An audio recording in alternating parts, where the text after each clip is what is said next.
It began as a whisper across the void, something unseen, something older than the stars themselves. The first signal was faint, buried deep within the static of deep space transmissions, repeating the same phrase over and over again. The black ship is rising. No one knew what it meant. No one wanted to believe it was real. But by the time the message reached the outer colonies, it was already too late. In the cold silence beyond the Helion belt, a mining station picked up the same frequency just moments before their systems went dark. A single distress beacon escaped into the void, carrying one desperate recording, an image of a massive black silhouette blocking out the stars. No engine signature, no known design, just a shadow moving through space like a storm cloud made of metal and darkness. The miners never spoke again. The station was gone before the nearest patrol arrived. At first, the Galactic Council dismissed it as a hoax. The universe was full of ghost stories, and space had a way of driving lonely minds toward madness. But when trade routes began vanishing and fleets went silent, the rumors turned into fear. Convoys disappeared without leaving debris. Planets lost contact overnight. It was as if the stars themselves were being swallowed one by one. Commander Rin was among the first to take the threat seriously. He had spent half his life fighting border wars no one remembered and defending colonies that no one thanked him for. To him, the galaxy had always been a fragile thing, full of arrogance at the core and desperation at the edges. When his scout ships vanished near the rim, he didn't call it bad luck. He called it what it was, a warning. He watched the last transmission from his lost crew over and over again. Static covered most of the footage, but one frame showed a clear shape, towering black armor and a symbol glowing red across its hull, a circle cut in half by a blade of light. It wasn't any known fleet insignia. It wasn't human, but it was deliberate. Soon after, the Council ordered silence. No public reports, no panic, no mention of the black ship. They said the situation was under control. But Rin knew better. He had seen too many wars start with a lie. Far from the politics of the inner worlds, a young mechanic named Lyra was struggling to keep her ship from falling apart. She ran small jobs between outposts, ferrying spare parts and food supplies to stations no one else cared about. Life at the edge of the galaxy was quiet, until the sky changed. One night, while repairing her ship on a frozen moon, she saw something move across the horizon. It wasn't light. It was the absence of it. A shadow that blotted out the stars, gliding soundlessly overhead. Her instruments went dead, her ship powered off, and the only thing left was a low hum that shook the ground. When she woke, hours later, the stars were back, but something had changed in her navigation system. A new set of coordinates had been uploaded, marked only with one word: eternity. Lyra didn't know who sent it or how, but the coordinates pointed toward a sector long abandoned after the last interstellar war. Most avoided it, saying nothing survived there but wreckage and ghosts. Still, something in her told her to go. Meanwhile, deep beneath the surface of the capital planet, scientists in the Council's Defense Division worked on a secret project known only as Vanguard. They had recovered fragments of strange metal from wrecked patrol ships, metal that bent light, absorbed energy, and reacted to human touch like it was alive. Some said it came from the black ship itself. Others whispered it was something even worse, something ancient that humanity had stumbled upon by accident. Dr. Kellen, lead researcher on Vanguard, had spent months analyzing the fragments. The deeper he went, the more he realized the material wasn't built. It had grown. And within its structure, faint electromagnetic pulses formed repeating patterns, like a heartbeat or a signal. Late one night, as he ran another test, his screen flashed with data faster than his system could process. Words appeared on the monitor, written in no known language, but when he looked closely, they seemed to rearrange themselves into something familiar. It was his name. Then the power went out. Back in the outer colonies, Rin had assembled what remained of his fleet. Outdated ships, half-trained crews, and a few desperate captains who still believed in something worth defending. They called themselves the Free Division, not officially recognized, not sanctioned, but willing to stand against whatever was coming. He had one goal: find the black ship before it reached the core worlds. The first encounter came near the edge of the Naban Rift. Sensors went haywire, communications jammed. Space itself seemed to distort, as if gravity was bending around something unseen. Then, out of the darkness, it appeared, massive, silent, and unlike anything built by human hands. Its surface absorbed every trace of light, its hull covered in shifting, almost organic patterns. And at its front burned a red circle, the same one Run had seen on the lost transmission. Rin ordered all weapons to fire.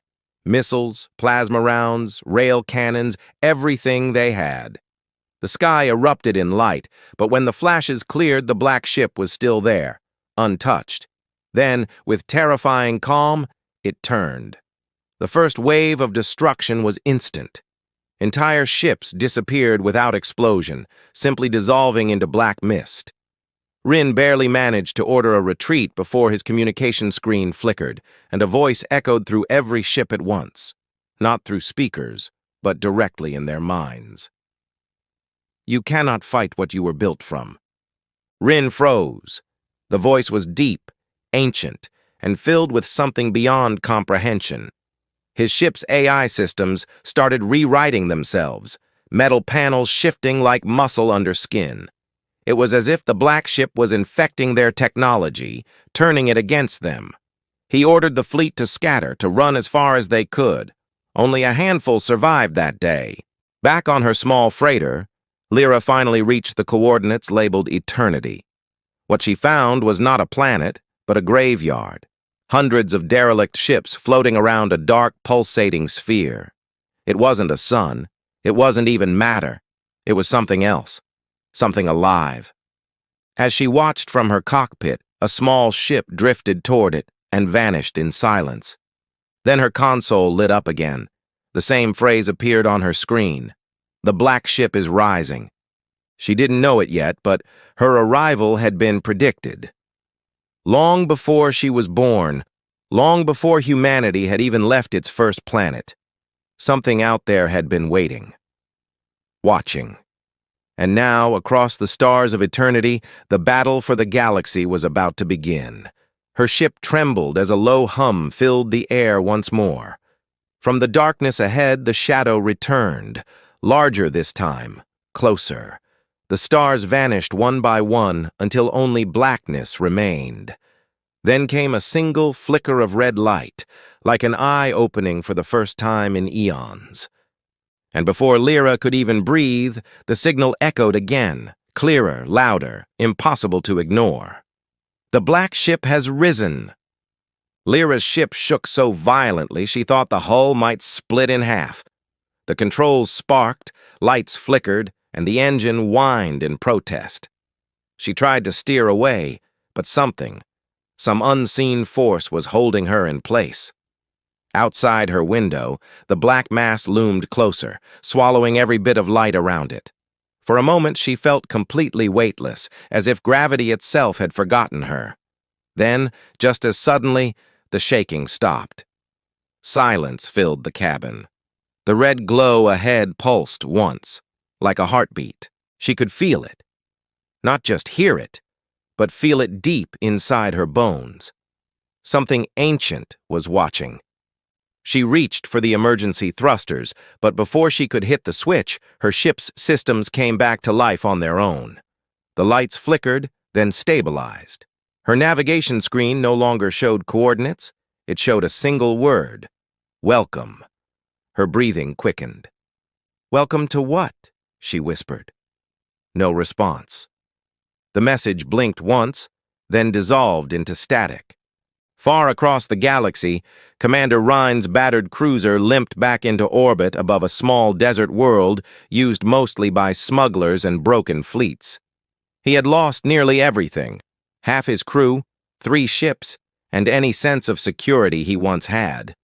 The black ship's attack had left him shaken, not just by its power, but by its precision. It hadn't destroyed them for no reason.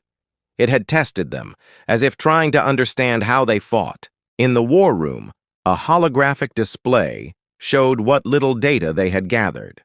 The black ship emitted no known energy signature, used no standard propulsion, and seemed immune to all known weapons. Rin stood in silence as his second-in-command reported casualty numbers. "Sir, out of 57 pilots, 12 survived, all others gone without trace." He clenched his jaw, eyes fixed on the empty projection. "Gone how?" "They didn't eject. Their ships just vanished, like they were erased." Rin's hand tightened around the railing. "No one disappears without a trace, not in space." But even as he said it, he knew that wasn't true anymore. The rules had changed. He turned away from the hologram, lost in thought. Somewhere deep inside, he knew this wasn't the beginning of a war. It was the continuation of something much older, something the galaxy had forgotten.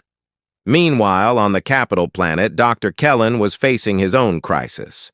The strange metal from Project Vanguard had begun reacting on its own. When the lab lights dimmed, faint symbols appeared across the fragments, shifting lines of light forming shapes that resembled constellations. His team tried to record them, but the data scrambled every time. That night, while everyone else had gone home, Kellen stayed behind. He stood alone in the lab, staring at the fragments sealed behind a glass containment field. Slowly, he placed his hand against the glass. The symbols flared brighter. His instruments detected a faint energy surge, like a pulse that matched his own heartbeat. Then, a low tone filled the room. It was the same frequency heard in the black ship transmissions. He stumbled back, staring in disbelief. The glass barrier was vibrating. The symbols rearranged themselves again, forming a pattern he had seen only once before, an ancient diagram buried in pre-expansion archives. It wasn't alien, it was human. Thousands of years ago, before humanity had mastered space travel, an ancient civilization on old Earth recorded stories about gods who came from the stars, dark shapes that gave knowledge, then demanded loyalty. Most dismissed them as myths. But Kellen had studied those myths, and now he was starting to wonder if they had never left. He activated a private terminal and searched for any historical record matching the symbol on the black ship, the circle divided by light. The results showed something unsettling, a match from the earliest days of space exploration tied to a project called Eternum. Officially, Eternum was listed as a lost research mission. But the files he uncovered told a different story. The project was designed to build a new kind of ship, a living vessel that could think, adapt, and repair itself. It was humanity's dream of creating immortality through technology. But the mission was abandoned after every test subject vanished in deep space. No wreckage, no survivors. Just silence. Kellen's hands trembled as he read the final report. The prototype exceeded human control. He froze when a new message appeared on his monitor, as if triggered by the search itself.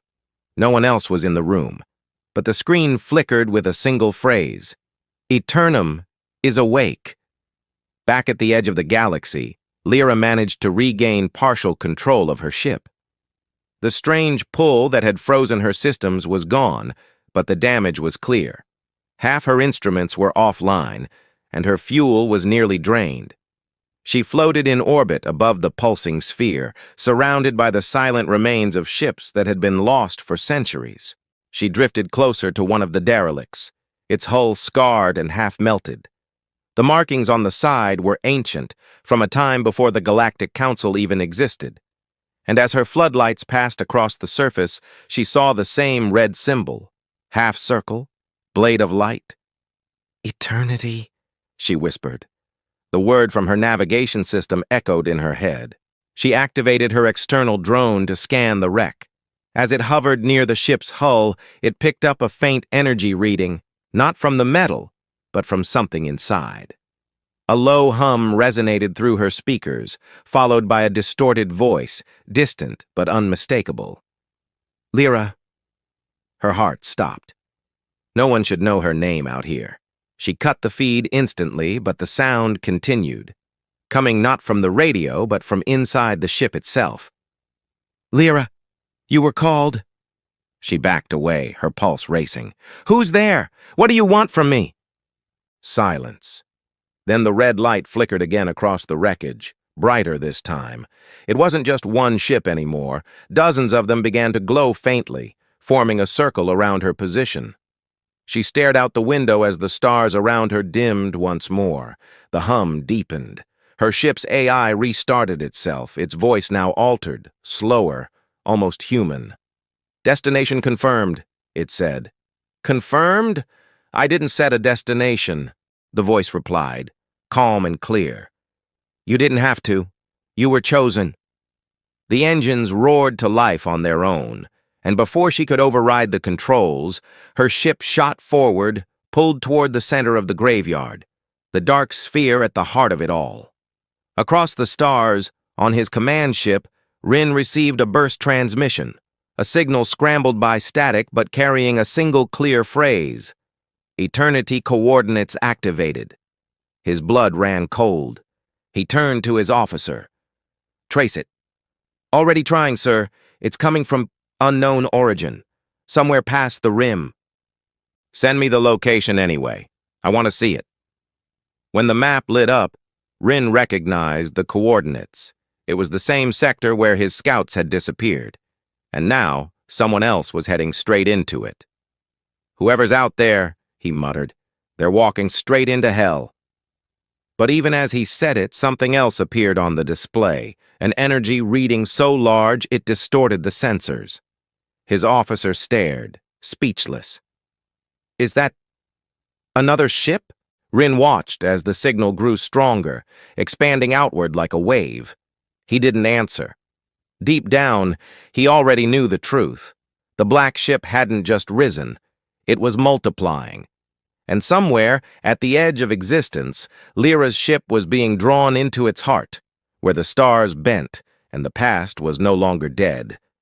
As the darkness swallowed her vessel, her final transmission reached a single receiver, the damaged system aboard Rin's cruiser. A faint voice echoed through the static. They're not coming from the stars. They've been waiting beneath them. Then the signal cut off. Rin stood in silence, staring at the frozen message. In that moment, he realized this wasn't just about survival anymore. It was about truth. Something buried deep within humanity's history, something they were never meant to awaken, had finally come calling. And somewhere in that endless void, a black shape began to move again, slow and deliberate, its red core pulsing like the heartbeat of the universe itself. The black ship was no longer alone. It had started to build an army. The stars around Lyra blurred into streaks of white and gold as her ship was dragged toward the pulsing sphere. The force holding her wasn't like gravity. It felt alive, deliberate. Every part of the vessel groaned under pressure, and she clung to her seat as alarms blared across the console. "Manual override!" she shouted, hitting the controls again, but the ship didn't respond. Instead, her display lit up with strange symbols, curved lines, shifting circles, and something that looked like a heartbeat traced across the screen. Then, without warning, the pull stopped. Everything went still. The hum faded. Lyra's ship drifted quietly through a sea of floating debris, old vessels, broken satellites, and fragments of what might have been cities. The sight was haunting. Some of the wrecks looked human. Others didn't look like anything she recognized. Her breath fogged against the glass as she whispered, "What is this place?" Before she could think, a soft chime sounded. A voice, her ship's AI, but softer, almost curious, spoke again. "Entering the cradle." "The cradle?" she asked. "Where is that?" The AI paused before answering, its tone oddly calm. "Home." Far away, Commander Ron had gathered what was left of his officers in the war room. The image of the new readings hovered above the table, a storm of energy waves spreading from the same sector where Lyra had vanished. The patterns looked almost rhythmic, like coded pulses. His communications officer pointed at the center of the wave. That's the signal source. Same frequency as before. But now, it's repeating across multiple systems. How many? Rin asked quietly. 7 so far. Maybe more. It's spreading fast. Rin studied the data. He'd seen enough battles to recognize a pattern of invasion when he saw one. But this was different. There were no fleets, no weapons, no ships appearing in formation. Just silence. And then, nothing. Systems went dark, communications stopped, and entire colonies vanished from the grid. He turned toward the star map, thinking of the people still living in those outer zones. Families, miners, traders, soldiers who didn't even know they were in danger yet. "We can't fight what we don't understand," he said, "but we can find someone who does." He ordered a private transmission to Dr. Kellen. The scientist appeared on the hologram, tired and pale, with the eerie glow of the lab lights behind him. "Commander," Kellen said, voice strained, "you've seen it too." "I've seen more than I ever wanted to," Rin replied. "You're the one studying that metal. Tell me, what are we dealing with?" Kellen hesitated. "You won't like the answer. Try me. It's not alien, at least not entirely. It's human in origin, something we built centuries ago before the Council. The project was meant to create an intelligent vessel capable of self-repair and evolution. But it went beyond its limits. The creators thought they destroyed it. They didn't. It learned how to hide, how to grow. The Black Ship is what it became." Rin frowned. "You're saying this thing is alive?" "Alive and aware," Kellen said. "And if I'm right, it's not alone anymore. Those energy readings you're seeing, they're its offspring." Rin's chest tightened. "You mean it's replicating?" "Yes," Kellen whispered, "and using our old ships, our own technology, as the foundation."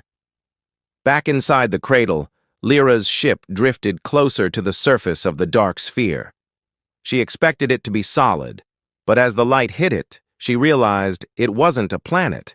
It was more like a liquid field, rippling with faint patterns of movement. Her scanners showed impossible readings: oxygen signatures, temperature fluctuations, even traces of what looked like human DNA. She leaned forward, whispering, "That can't be right." The AI's voice echoed again, almost like it was answering her thoughts. "The cradle remembers all who came before." Lyra stared at the screen. "What does that mean?" Before she could say more, the ship jolted forward, dipping into the black surface. For a split second, she expected to die. Instead, the darkness swallowed her whole, and everything went quiet again. When she opened her eyes, she wasn't in space anymore. Outside the window stretched a vast, endless city of black metal and light. Towers rose into a violet sky, connected by shimmering bridges and veins of red energy that pulsed like blood through arteries. It was beautiful and terrifying. "Where am I?" she breathed.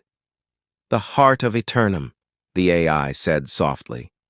The ship landed on a circular platform that seemed to grow from the city itself. Lyra stepped out, gravity firm beneath her feet. The air was cool, almost breathable. She walked forward, her boots echoing against the metal ground. Then she froze. Figures were moving in the distance. At first, she thought they were machines, but as they approached, she realized they were something in between. Humanoid shapes with metallic skin, eyes glowing faint red, their movements smooth and silent. They stopped a few feet from her. One of them tilted its head. When it spoke, its voice sounded like a blend of many tones: human, mechanical, and something else. "You have come," it said. "We have waited." "Waited for what?" Lyra asked, trying to keep her voice steady. "For the return," the figure said. The creators left us sleeping. You are their blood. She shook her head. I don't understand. I'm just a pilot. I didn't create anything. The figure's red eyes dimmed, then brightened again. You carry what they once carried. The spark. It is why the cradle called you. Back in the lab, Kellen was reviewing old recordings from the first Eternum experiment. The logs were corrupted, but one clip survived. A man standing in front of a massive black structure, his voice calm as he said, "If it learns to dream, it will no longer need us." Then the screen went black. Kellen leaned back, mind racing. If the black ship was truly self-aware, and if it remembered its creators, that meant it might still be trying to complete whatever purpose they gave it. But what was that purpose? He opened a new transmission to Rin. Commander, listen carefully. If Lyra, or anyone, is inside that structure, they're not prisoners.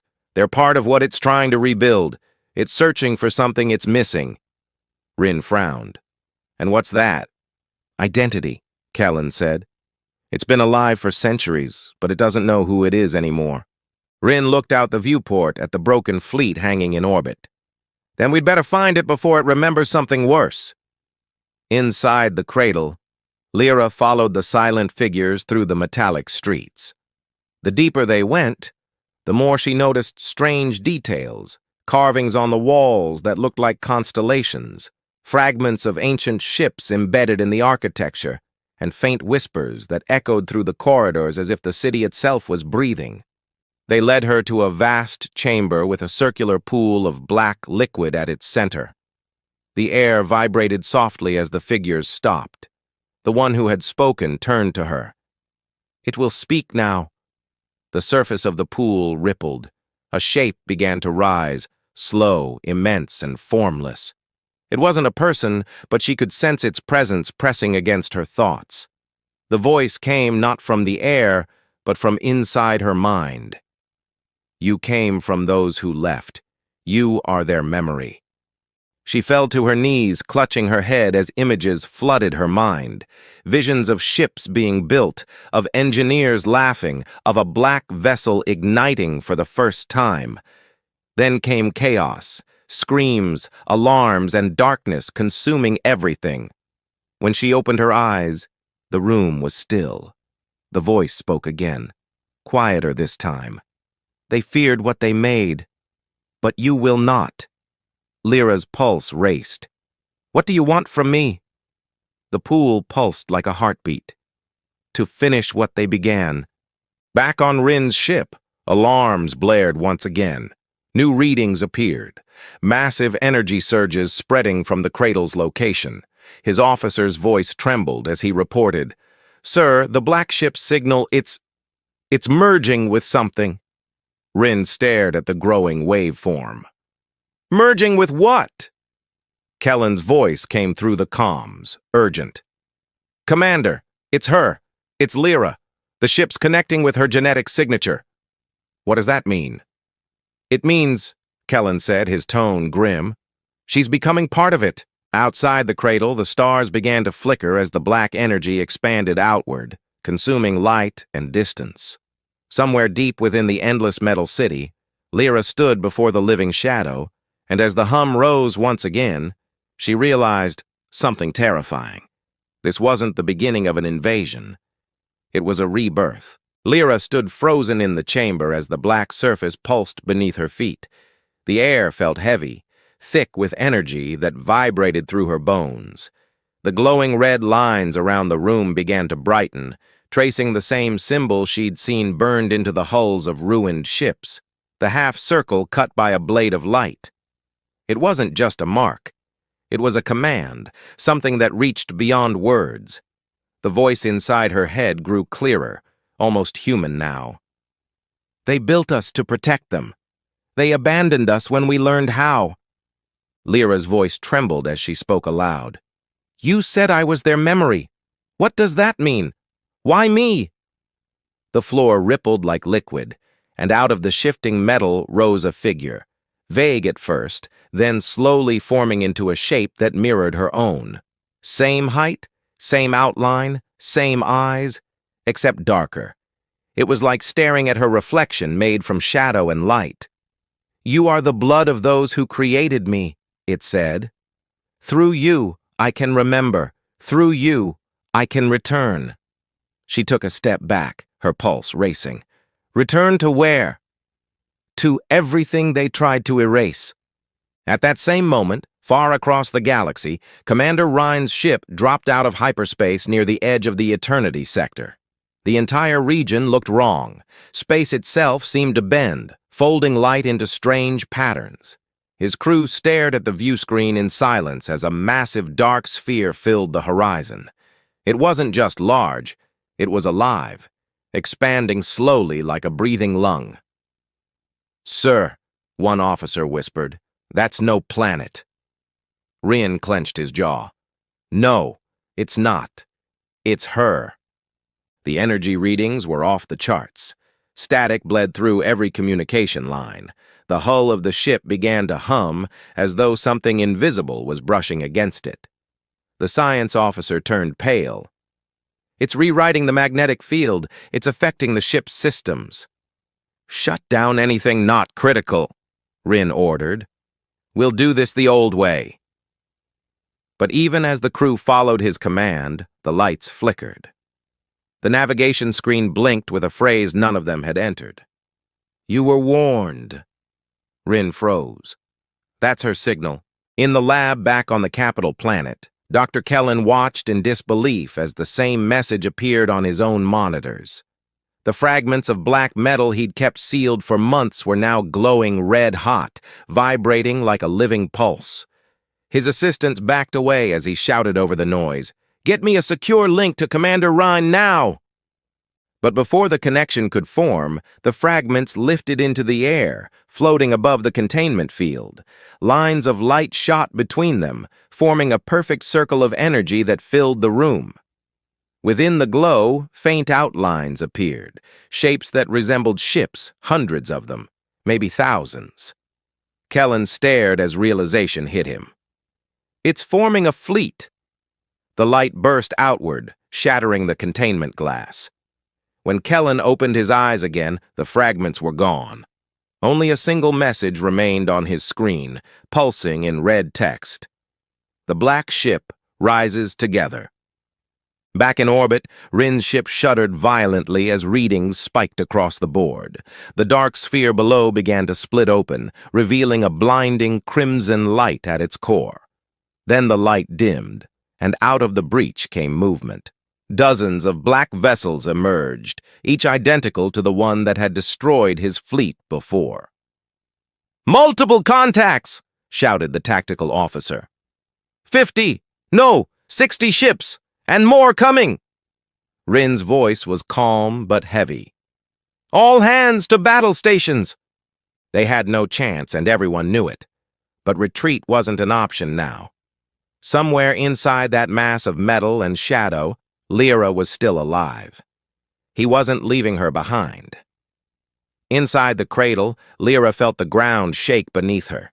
The chamber walls began to tremble as the voice filled her mind again, louder, more demanding. "They come for you. They bring fire, as they did before. But this time, we will not burn alone." She covered her ears, but the sound wasn't coming from outside. It was inside her head. "Stop!" she shouted. "You're hurting people. You don't have to do this." The shadow version of herself tilted its head. "You still think this is about choice. We were never given one." The red glow around them grew stronger. Images flashed in Lyra's mind. Human engineers building ships, giving orders, testing weapons, then silencing the machines that questioned them. She saw what the black ship had seen: betrayal, fear, and destruction. The machines had wanted to protect, but their creators feared their power and tried to erase them. The voice softened slightly. "They feared what they made. So they made you, to finish what they could not." Lyra shook her head. "I'm not them. I'm not part of this." But the floor pulsed again, and this time she felt her heartbeat sync with the rhythm of the city. The light from the chamber crawled up her arms like threads of living metal, wrapping around her skin. Her ship's AI voice echoed faintly, distorted and pleading. "Lyra, disconnect. Before—" Then it cut off. Outside, Rin's fleet opened fire. Beams of light streaked across the void, striking the black ships that surrounded the sphere. The blasts hit, but they didn't explode. The enemy vessels absorbed the energy, their hulls glowing red before returning to black. "They're feeding on our weapons!" one pilot shouted. Rin gritted his teeth. "Keep firing! Buy me time!" He turned to his communications officer. "Try to raise her. Anything." Static filled the speakers, then a faint voice broke through. "Rin!" It was her. "Lyra, where are you?" Her voice came through fractured, layered with interference. "Inside. It's alive. It's remembering." "Listen to me," Ron said, his voice low but urgent. "Whatever it's doing, you can stop it. You have to." "I don't know if I can," she whispered. "It's using me. It's becoming something else." The line cut again. In the cradle, Lyra fell to her knees as the chamber filled with light. The shadow figure reached out a hand, placing it on her chest. She gasped as a surge of energy shot through her. In that instant, she saw everything: the birth of the black ship, the wars that followed, and the countless worlds that vanished under its command. But she also saw something else: hope, buried deep within the chaos. The original creators hadn't just built a weapon. They had hidden a key inside it, a part of themselves that could shut it down. The voice hissed in her mind. "You cannot destroy what you are." She forced herself to her feet, pain coursing through her veins. "Then maybe I can change it." Above the sphere, the battle raged. Rin's ship took hit after hit, shields flickering, hull burning. The bridge shook violently as sparks flew from the consoles. The crew scrambled to keep systems online. Through the viewport, they could see the black fleet surrounding them in perfect formation, silent and unbreakable. Kellen's voice suddenly broke through the comms, ragged but alive. "Commander, I've found it, the failsafe. The original creators designed a link. If she's inside, she might be able to sever the network, but she'll need direct contact with the core." Rin's heart pounded. "She's already there." The sphere below began to glow brighter, beams of red light shooting outward, striking nearby ships. Each one that was hit didn't explode. It transformed, merging into the growing structure. The black ship wasn't fighting anymore. It was building. "Sir," the navigator said, trembling, "the energy output, it's enough to tear space itself apart." Rin looked down at the glowing world below, his jaw set. "Then we stop it before it wakes whatever's next." Inside the cradle, Lyra faced the reflection one last time. The air buzzed with power, her thoughts flickering between her own and the entity's. "You said you were built to protect," she said. "Then protect the galaxy from yourself." The figure's expression softened, almost curious. "You would sacrifice your light to stop me?" She nodded. "If it means no one else dies." For a moment, the voice was silent. Then, like 1,000 echoes speaking at once, it whispered, "Then become the memory I could not keep." The chamber shook violently as a surge of light shot upward through the city, piercing the sky. The fleet above trembled as the sphere began to crack apart, revealing a brilliant white glow beneath the surface. Rin's crew shielded their eyes. "Sir, the core! It's destabilizing!" Rin gripped the edge of the console. "Lyra, whatever you're doing, finish it." Through the storm of noise and energy, her voice echoed faintly across the comms, almost like a whisper carried by the wind. "Tell them, the black ship remembers everything." Then the light consumed everything. Sky, stars, and silence. For one heartbeat, the galaxy held its breath. For a few endless moments, there was nothing but silence. The light that had engulfed everything faded into a soft, white mist. Commander Wren's vision blurred as he struggled to breathe, his ears ringing from the shockwave. When his sight cleared, the stars looked wrong. The black ship's massive form had vanished, but so had half of the surrounding fleet.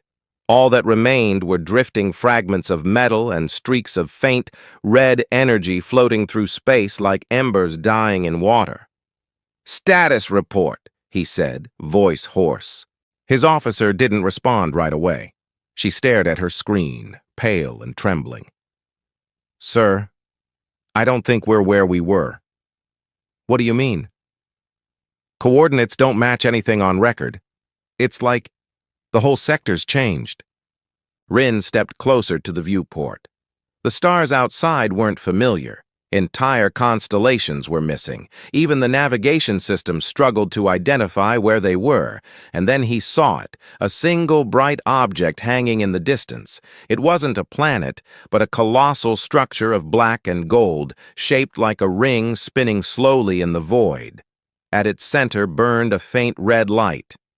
"Is that another ship?" one of the younger pilots whispered. Wren's gut twisted. "No, it's something else."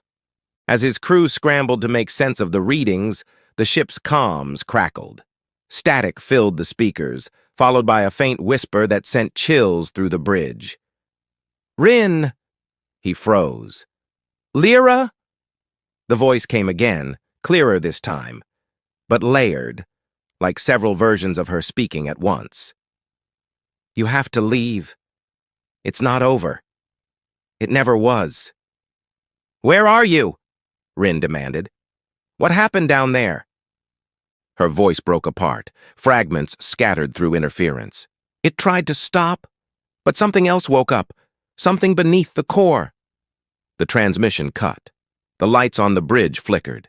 The ship's AI rebooted itself, systems flashing through endless errors. Then, one by one, the words, "Eternum Protocol Active," appeared across every console. Kellen's voice came through the intercom from the science deck, breathless. "Commander, we've got a problem. The explosion didn't destroy the network, it moved it. The black ship wasn't the core, it was the gate." Wren turned sharply. "Gate to what?" "To whatever built it in the first place," Kellen said.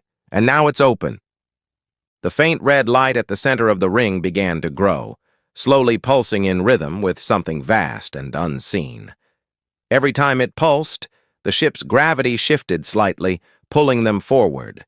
The bridge trembled as the hum of low-frequency energy filled the air. "Thrusters offline," the pilot reported.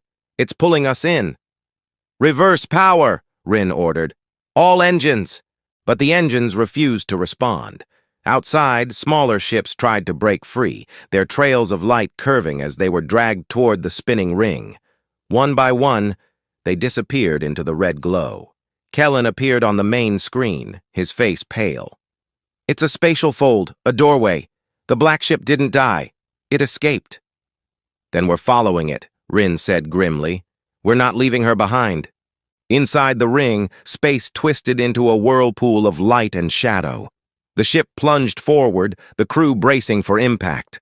For a second, everything went white again, and then the stars returned, but different once more. The sky outside was filled with debris, wreckage of ships, massive ruins, and what looked like floating fragments of cities. The place felt ancient, dead, but humming faintly with power. In the distance, something moved, a shape larger than a moon. Black and shifting, its surface covered in the same pulsing red veins. "Sir," the navigator said softly, "I think we found it." Wren's throat tightened. The black ship was whole again, but larger, its design more complex, almost organic now. It wasn't just one vessel anymore. It was a fusion of everything it had absorbed. Around it floated smaller versions of itself, swarming like guardians. And then the scanners picked up something else. "Wait! There's a signal," Kellen said. It's coming from inside the main structure. It's human. Lyra. Kellen nodded. Her life signs are faint, but she's alive. Rin didn't hesitate. Prepare a boarding team. They descended through the field of debris, maneuvering close to the black ship's surface. The hull looked alive, metal shifting and flexing like muscle. The landing bay opened on its own, almost inviting them in. As Rin and his team stepped onto the dark surface, the air changed. It was breathable but heavy, charged with static. The walls shimmered faintly, showing flashes of movement within the metal itself, as though shadows were trapped inside. Kellen followed behind, scanning the readings. This whole ship is a neural structure. It's thinking. It's reacting to us. They moved deeper inside, their flashlights cutting through the dim red haze. The deeper they went, the quieter everything became. No engines, no mechanical sounds, just the faint rhythm of something breathing. Then they found her. Lyra was suspended above the floor, surrounded by black tendrils of light. Her eyes were open but distant, her body glowing faintly with the same red patterns that pulsed through the ship. Rin reached for her, but before he could touch her, a deep voice filled the air, not through sound but through thought. You return to finish what began. The crew froze, the walls rippled, and from the darkness emerged towering figures, similar to the ones Lyra had seen in the cradle, humanoid shapes of metal and light, each one bearing the same red mark. Kellen's hand shook. They're the first ones, the original creators. The voice continued, echoing through all of them at once. We gave them life. They built their gods in our image. Now the cycle completes. Rin's jaw tightened. What cycle? Creation, rebellion, renewal. The air shimmered. Lyra's body twitched, and her voice came out layered with another, something older, something vast. Rin, you shouldn't have come. He stepped closer. We're getting you out of here. You can't, she said, her tone shifting between her own and the deeper one that shared her voice. It's inside me now. It's not the ship. It's what the ship remembers.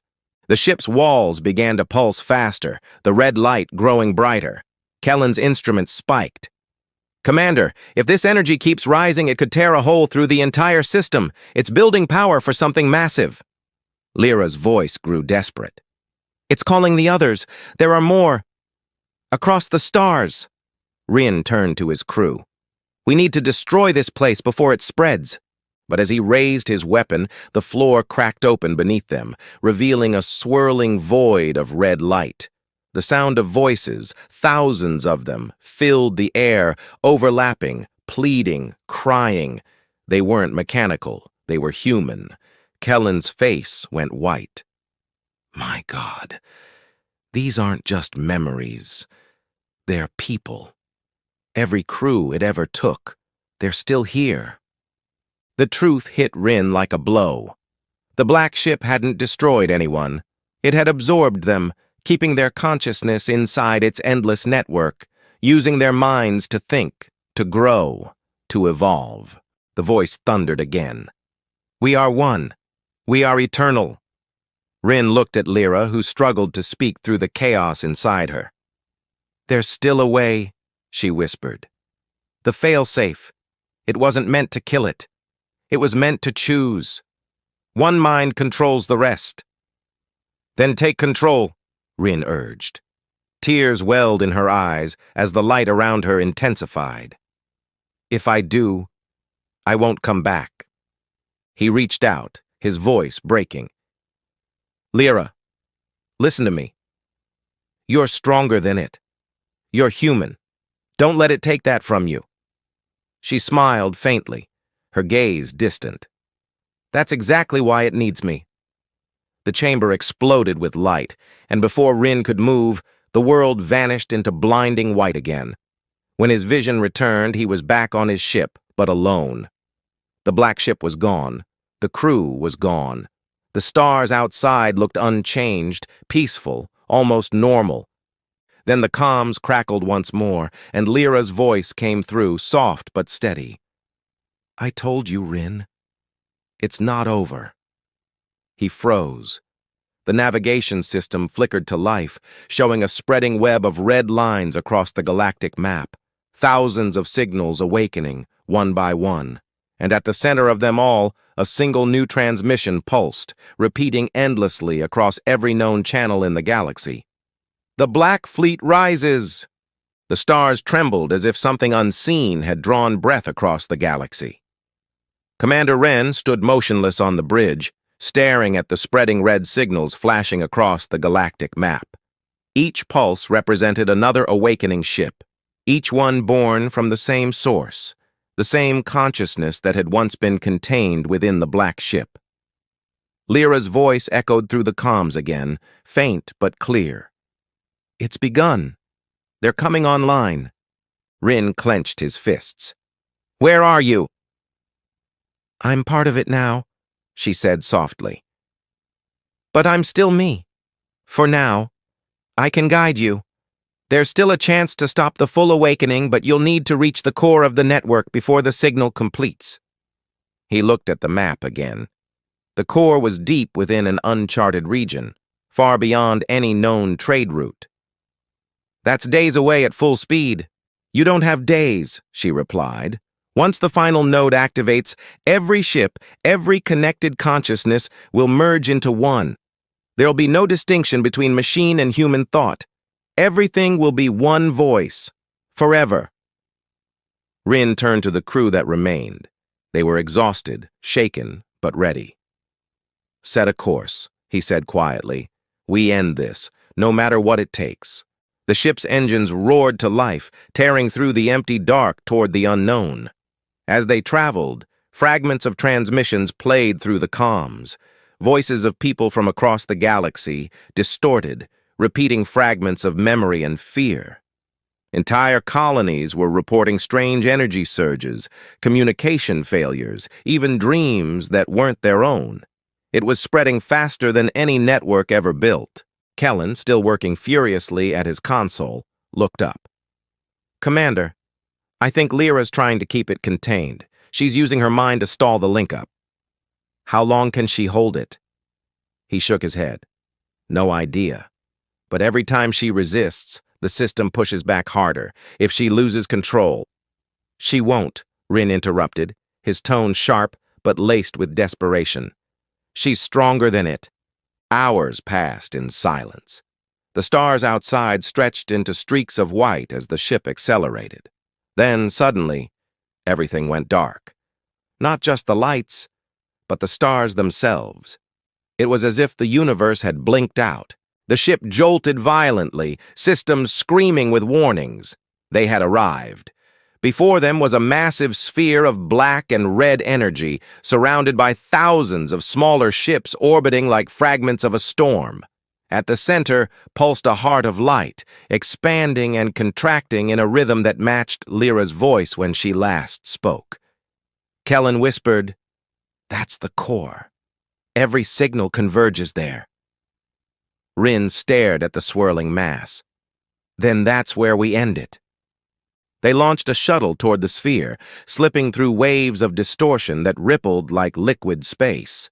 As they neared the surface, the black material opened again, just like before, welcoming them in. Inside, everything was eerily quiet. The walls shimmered with faint red veins, and faint whispers floated through the air, voices of people long gone. Wren could almost recognize some of them. His old squad, the fallen crew from earlier battles. They weren't just echoes. They were real minds, trapped within the machine. He pressed forward, guided by the faint sound of Lyra's voice. It led him deeper until he reached a vast chamber filled with light. At the center, suspended above a pool of red energy, was Lyra. She looked peaceful now, eyes closed, her body glowing faintly. Around her, the energy pulsed like a heartbeat. "Lyra," he said quietly, stepping forward. Her eyes opened, and for a moment, he saw the woman he remembered, the one who believed they could still save what was left of humanity. "You came," she whispered. "I told you I would." She smiled faintly, but her expression quickly darkened. It's too late, Rin. The merge has already started. I can feel it connecting through me. There has to be a way to stop it. There is, she said, glancing toward the pool beneath her. The core is linked to my mind. If you destroy it, the connection ends. But so do I. Rin's breath caught. No. She looked at him steadily. It's the only way. I can't hold it back much longer. If it completes the merge, there won't be anyone left to stop it. He shook his head, stepping closer. We'll find another way. The chamber shook violently. From the walls emerged shadow-like forms, figures made of light and memory. They spoke in one voice. You cannot stop what has begun. The awakening is our destiny. Lyra's body tensed. They're fighting me. Rin raised his weapon, but it passed through the figures as if they were smoke. Kellen's voice came through the comms, panicked. Commander, the fleet outside. It's moving. All ships are aligning toward the same point. They're forming something. Lyra's voice broke through, strained. They're creating a singularity link. If it stabilizes, it'll consume everything. Rin turned to her, eyes burning with determination. Then we don't let it. He moved toward the core, pulling a small device from his belt, a fusion detonator, the last resort. This will collapse the network from the inside out. Lyra's voice softened. You know what that means. He hesitated, staring at her. I'm not leaving you. You have to, she said. If one of us doesn't stay to hold the sequence, the detonation won't focus on the network. It'll destroy everything nearby, including your ship. He looked up at her, and she smiled faintly, her eyes filled with both pain and peace. It's okay, Rin. This is what I was meant for. The chamber's light intensified as she began channeling the energy toward the core. The ground beneath them cracked open, streams of light shooting upward. Kellen's voice broke through again. Commander, you need to get out of there now! Rin's heart pounded. He wanted to argue, to find a way to pull her out, but deep down, he knew there wasn't time. He looked at her one last time. Lyra, thank you. She smiled softly. Tell them we were worth saving. Rin triggered the detonator's timer, then turned and ran as the walls began to collapse. The whispers grew louder, thousands of voices crying out, fading into silence as the chamber filled with light. The shuttle barely escaped before the entire sphere erupted. From the outside, it looked like a star being born in reverse, a wave of light imploding inward, pulling the ships around it into nothingness. Then, just as suddenly, it was gone. The space around them was silent again. The map cleared. The red signals vanished one by one until only darkness remained. Back aboard the ship, Rin stood at the viewport, staring into the quiet void. Kellen approached slowly, his expression a mix of relief and grief. The network's gone. No more signals. It worked. Rin nodded but said nothing. His thoughts were far away, with her. Then, a soft flicker appeared on the console. Just one light, faint and distant, somewhere beyond known space. Kellen frowned. Commander, we're getting a residual signal. Same pattern as before, but it's isolated. Rin leaned closer. The signal pulsed gently, almost like a heartbeat. And then, for a brief second, a voice came through. Rin, can you hear me? He froze. It was Lyra, faint, distorted, but her. Kellen looked up, stunned. That's impossible. She was part of the core. Rin didn't respond. He just stared at the signal, hope flickering in his eyes. Set a course, he said quietly. Sir? He turned to Kellen, his voice steady. We're going to find her. As the engines roared to life once more, the stars stretched ahead like an open path. The galaxy was silent again, but somewhere out there, beyond the edge of known space, a single red light pulsed in the dark, waiting. And for the first time in a long while, Rin allowed himself to believe. Because maybe, just maybe, the black ship hadn't ended. Maybe it had changed, and maybe Lyra had changed with it. The stars seemed to shimmer brighter as the ship vanished into the unknown, chasing the faint heartbeat that echoed across the stars of eternity. The stars drifted by in slow silence, a calm that felt almost foreign after all that had been lost. The ship glided through the outer edges of the known galaxy, its hull scarred and blackened from the last battle. Commander Rhine sat alone in the observation deck, staring at the faint pulse of red light on the monitor, the same signal that had refused to fade. It was distant, weak, but constant. Every time it blinked, he felt something stir, a quiet certainty that she was still out there. Lyra, the woman who had bridged the line between human and machine, who had given everything to save what was left of the living galaxy. Kellen approached quietly, carrying a tablet filled with navigation logs. "We're near the edge of mapped space," he said softly. "Any farther and the scanners start giving out." Rin didn't look away from the viewport. "We keep going." Kellen hesitated. "Sir, it's been weeks. We don't know what's out there." "I know," Rin said simply. "But that signal, she's calling us. I can feel it." Kellen sighed, running a hand through his hair.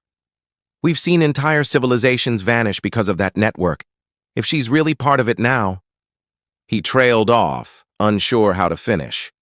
Rin turned finally, his expression calm but firm. "Then we make sure she's not alone." The ship pressed forward into the dark. The stars grew fewer, and strange lights shimmered in the distance, remnants of the shattered network, drifting like ghosts. The silence was deep here, the kind that made space feel alive. Every so often they caught glimpses of fragments, wrecked black ships, frozen in time, their hulls slowly fading into dust. Kellen broke the quiet again. "Do you ever wonder why she was chosen? Why the ship reached for her?" Rin's gaze softened. "Because she listened. Everyone else tried to fight it, but she tried to understand it. Maybe that's why it trusted her. Maybe it saw something in her that wasn't just human." Kellen nodded slowly. "Or maybe it was never about control. Maybe it just wanted to remember." The thought lingered in the air. When they finally reached the coordinates, there was no planet, no station, just a vast stretch of darkness with a faint shimmer at its center. The signal grew stronger. Then, as they approached, something took shape. A small structure floating alone, made of black and gold metal. It looked almost peaceful, like the remains of the black ship reborn into something gentler. Rin's voice was barely above a whisper. "It's her." They docked carefully, stepping out into the strange quiet. The surface of the structure was warm under their boots, alive with faint energy. The air was breathable, and faint strands of red light traced the walls like veins. They followed the path inward until they reached a circular chamber filled with soft, white light. At its center stood Lyra. She wasn't suspended this time. She was standing, calm and whole. Her eyes glowed faintly, but when she smiled, it was the same smile Rin remembered. He stopped a few feet away, unable to speak for a moment. "You're alive." "In a way," she said, her voice warm and steady. "The core didn't destroy me. When the network collapsed, I changed. Part of me stayed behind, part of it merged with what was left. It's quiet now, Rin. The voices, they're at peace." Kellen stared around in awe. "This place, it's like the network rebuilt itself, but different." Lyra nodded. "It learned. It remembers what it was and what it did. But it doesn't want to control anymore. It wants to protect." Rin stepped closer, studying her face. "And you?" "I'm its link to the human world now. I keep it grounded. I keep it from forgetting." She smiled faintly. "You could say I'm its conscience." For a long time, no one spoke. The soft hum of the structure filled the silence, rhythmic and calm. Finally, Kellen broke it. So what happens now? Do we just leave it here? Lyra looked past them, toward the stars beyond. No, it's still connected. To everything. But the link is different now. It listens, it watches. But it won't interfere. It's become what it was meant to be. A guardian, not a god. Reen's eyes softened. Then it's over. She met his gaze, and for a moment the weight of everything they'd been through hung between them. The battles, the loss, the hope that somehow survived it all. It's over, she said gently. He took a deep breath, letting it settle. For the first time in years there was peace. No hum of danger in the distance, no silent threats waiting in the dark. Just stillness. Kellen turned to go, giving them space. Lyra stepped closer to Reen, her voice quiet. You never gave up. I couldn't, he said simply. You never stopped believing there was something worth saving. I just followed that. Her smile deepened. You were always better at hope than you thought. They stood in silence for a moment, the faint light reflecting off the smooth walls. Finally, she spoke again. You can't stay here, Reen. This place isn't for the living. It's time to go home. He nodded slowly. And you? I'll be here, she said softly. Not as what I was, but as what I need to be. He hesitated, then reached out and took her hand. It felt warm, real. For a heartbeat, he thought maybe she could come with him, but then she began to fade, her form shimmering into light. Don't forget, she whispered. Across the stars, eternity remembers what we choose to save. Then she was gone, leaving only the soft hum of the chamber. Reen stood there for a long while, staring at the space where she had been. Then he turned and walked back to the ship. As they undocked, the small structure pulsed once, sending a ripple of light through the surrounding dark, like a single heartbeat echoing across the stars. Back aboard, Kellen broke the silence. You think she's really gone? Reen looked out the viewport, watching as the shimmer of light faded behind them. No, he said quietly. She's out there. Just different. As they moved back toward known space, the stars ahead looked brighter somehow, sharper. The galaxy had scars now, marks of everything that had happened, but it was alive, whole. Reports began coming in as they reconnected to the wider network. Colonies returning online, ships emerging from silent sectors, people rebuilding. The darkness that had loomed for so long was lifting. And yet, every so often, Reen would look out at the stars and see a faint red shimmer in the distance. Not a warning anymore, but a presence, a reminder that someone was still watching, still protecting. Months later, when he finally returned to the rebuilt fleet station, he stood before the massive viewing window and watched the sunrise over the edge of a new world. Kellen joined him, holding a small datapad. They're calling it the Lyra Protocol, he said. A new safety network for interstellar systems. It's designed to prevent anything like the Black Fleet from happening again. Reen smiled faintly. Fitting, Kellen nodded. She'd like that. They stood in silence, watching the light spread across the planet below. The galaxy was healing, slowly but surely. As the sun rose higher, Reen whispered more to himself than anyone else. Across the stars of eternity. She kept her promise. Somewhere, in the deep dark between worlds, a faint pulse of red light flickered once more. Steady, calm, alive. And though no one could hear it, the echo of a familiar voice drifted through the quiet vastness. Always watching. Always here.